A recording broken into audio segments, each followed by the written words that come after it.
I could say na nag-improve po kahit papaano kasi nababa ko po yung time ko yesterday ng 2:48 tas ngayon 2:43. So malaking achievement din po siya para sa akin and I would say na hard-earned medal po talaga yung nakuha ko ngayon. Sa ka nahirapan din sa pagbaba ka?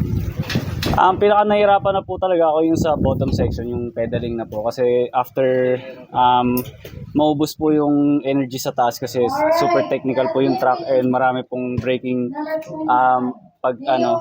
So yung pedaling po talaga is critical para sa akin papuntang finish. Ano naman sabi mo na consistent ka, medalist 2019, 2021, ngayon ulit.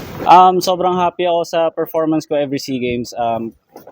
Sobrang happy ako dahil nakakadagdag ako sa medal tally sa Philippines. So, proud po ako sa sarili ko. And sa team po. First medal ka sa Philippine delegation. Ano nung Nakaka-proud din po dahil ako po yung naka-first medal sa Philippines ngayon. And hopefully madagdagan pa po and alam ko pong dadami pa po yan. Simula pa lang po ito so good luck po sa lahat ng Filipino athletes.